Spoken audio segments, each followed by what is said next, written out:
So thank you very much for the invitation. I mean, it's a great pleasure to speak here. You're going to get a different presentation from me than I think the other speakers. And I'm really here to talk about what we can do as industry to drive change and how we can get away from the fact that sustainability and all the terms associated with sustainability have come in some parts of the world are almost toxic, and in other parts of the world are being avoided.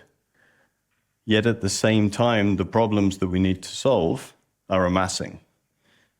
And I don't believe it's going to be easy for us to rely only on governments. I think we have to look at industry leadership. I think we have to look at entrepreneurship. And we have to create ecosystems around those two that enable companies to create businesses that drive change and impact towards us navigating our Earth within the planetary boundaries. Now, why is this important for a company like Bühler? Bühler makes process technology. And that process technology, we estimate, feeds 2 billion people every day.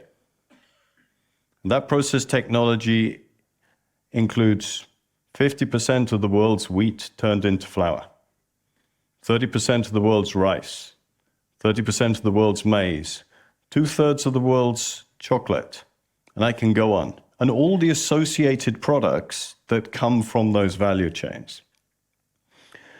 We also have an automotive-based business, which is basically centered around sustainable automotive and mobility.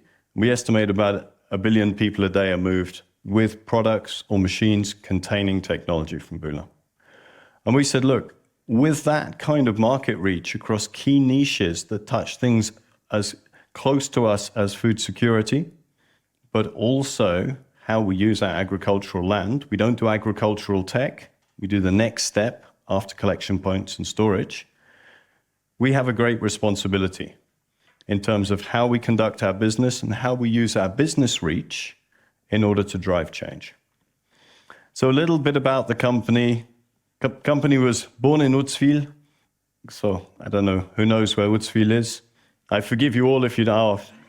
I had absolutely no idea, okay, when I first went there. I didn't know where to go. It's direction St. Gallen. It's a little village. 1860 it was founded and still going strong. Couple of things to consider. It's 100% family owned. So it's owned by 3 sisters. They sit on the board. They hold us to 2 things. Number 1, we are the innovation leaders wherever we play. So we have to invest 5% of turnover in innovation, not less. Even in the middle of COVID, we may not reduce that. Number 2, we run the company how you run a family. And in a family, you always take every decision on behalf of future generations, not your result at the end of the month. And I think these 2 things are very, very important in making a company attractive to work for. So I think you're going to see this a lot today, but I still think the planetary boundaries are the best framework we have to navigate our progress going forward.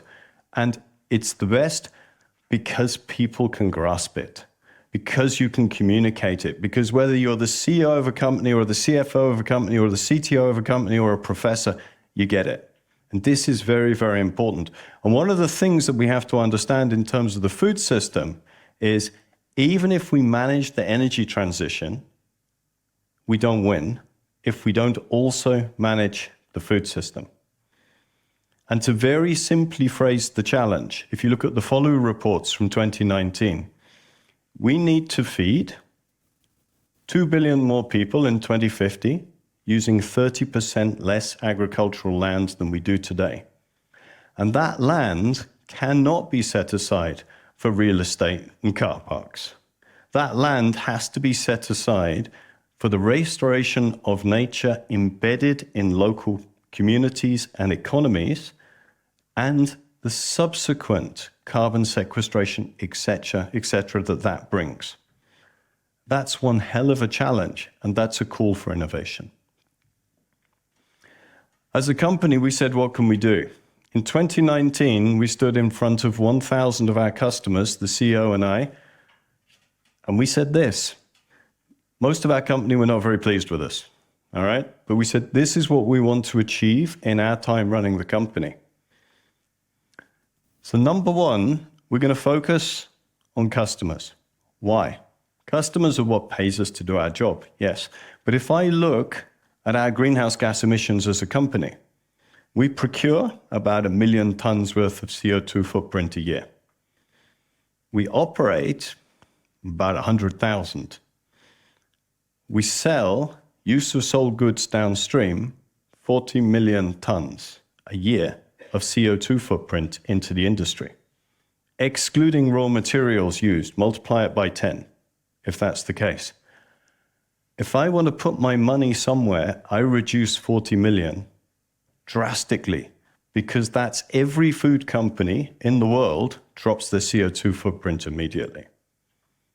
So we said that by 2025, we will have solutions available that reduce energy consumption, waste generation, and water use in our customers' value chains by 50%. Everyone thought we were nuts. But you need big targets to galvanize not just a company, but to galvanize your partners and your industry behind them to try and achieve something. And you know how targets are. You always hit half of them. Half of 50 is better than half of 20, okay? Very, very important. At the same time, we drop our Scope 1 and Scope 2 by 60% by 2030. That's probably more expensive to do that than it is to do the first one. And the impact of the first one is multiple orders of magnitude higher. But you can't not clean up your own house. So that's critical if you want to be credible. And we focus on partnerships. Now, how do we do this? We have a global network of things we call application centers that we run, or sometimes we build with partners. And in these centers, our customers and our partners work with us to develop technology solutions, to prove technology solutions, and this is where we sell our products. But these are technology capabilities that we make available to customers, and a couple of them are very unusual. So Singapore, we built a joint innovation center with Givaudan. Givaudan is a flavor and fragrance house. It's publicly listed. We're a family-owned company. We sell machines. You learn a lot about partnerships when you combine those two models. It works. It works so well. We've done the same thing in Brazil, and we've done the same thing in San Francisco. And in San Francisco, we even invited in Nestlé, Danone, Mars, Ingredient, AAK to create an ecosystem where any entrepreneur who had a cool concept will find the partner that scales their concept. But one of the ones that I think is quite important for us to think about is it's not just about having technology capability. If you do want to build resilience into systems, you need knowledge and you need training. So in Nairobi 10 years ago, we said, look, this is crazy. We've been building the major food processing facilities across Africa for over a century. But everybody has to fly to Europe to learn the skills to run them. So we built a training center in Nairobi. And it's really interesting. We've now had 1,400 students graduated from this center. And they graduate with a training that is not quite the level, but similar to the Swiss milling schools.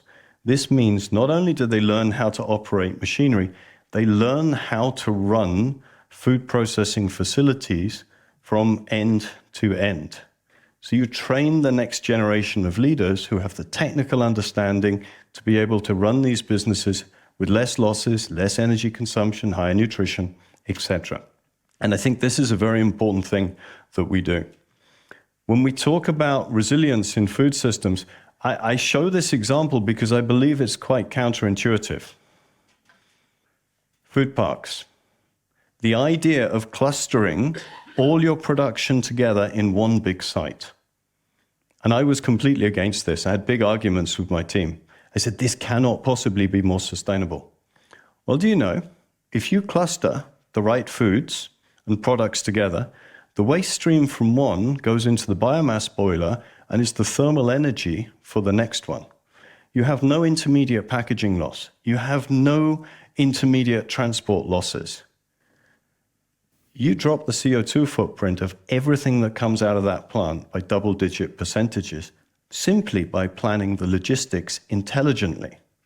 And then suddenly, when you look at these plants, 600,000 tons a year of staple food production. That example in Angola is a young entrepreneur called Carino. He hired 4,000 people who had no jobs, and he trained them to run manufacturing plants. Because he built the plant, it took him 5 years. He's now switched the agricultural system to domestic supply, whereas before it was all on import. This is fantastic when we see these entrepreneurs do this, and we built this up in a way that is per se more sustainable. And typically you build it at ports because they are reliant on imports initially, and then they build the agricultural sector because there is an offtake for agriculture. But what we can do as well with existing facilities and digitalization is staggering. This is the innovation curve. We built the world's most modern mill in the UK.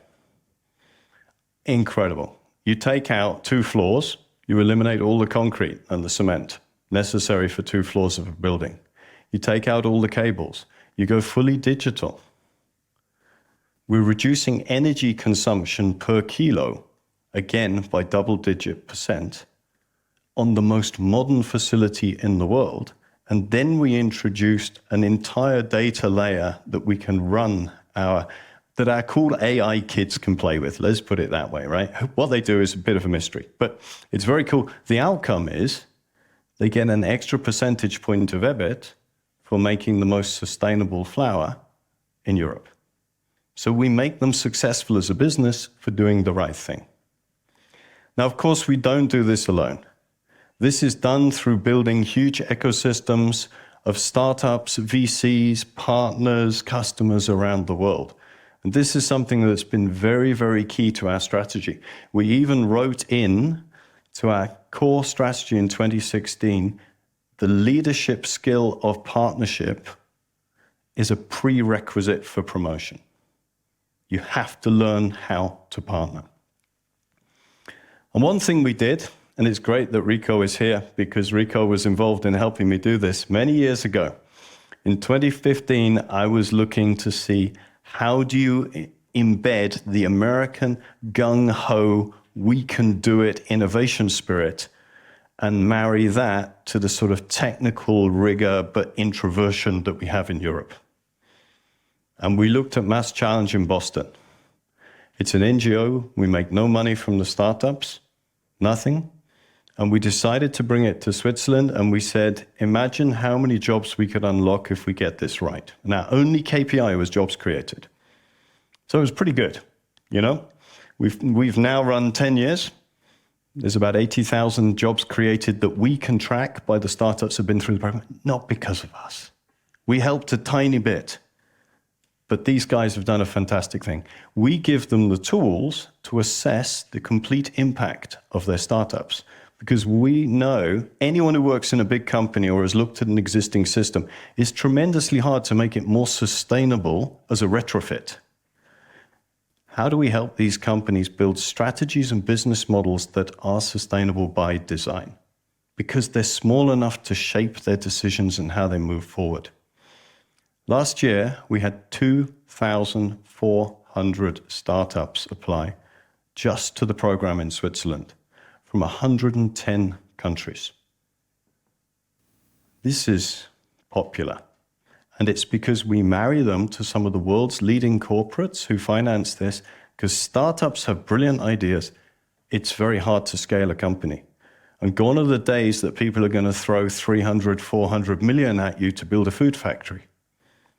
You need to work with people who understand global supply chains and logistics and understand regulatory and how to bring products to market. And that's what we do. Now, we did all of this, and you remember I said we made this promise about 50%. We said by 2025, and 2025 very precisely was the last week of June last year. And we stood up in front of 1,000 CEOs and company owners, and we said, do you remember we made this promise? Well, what we've done is we took the 15 value chains where our technology has the most impact, and we analyzed every single one in terms of how to hit those targets. And where we can't hit the target, we've acquired companies, we've acquired technology. And where we can't acquire because it's not core, we've built partnerships with the world's leading in capability in these spaces, and we've bundled offers that will help you to achieve it. And we hit 50% in one or more of the key KPIs in 11 out of 15 of the categories. That now is our commercial differentiation and our differentiation in our portfolio. It's sustainability driving innovation. And we do it together with all our customers and our partners. And we've done it by building networks and ecosystems that complement our skills and enable us to bring better solutions that will drive our customers and support our customers in their sustainability transformations. So that was my input, which I suspect will be quite different from the other two. Do you want the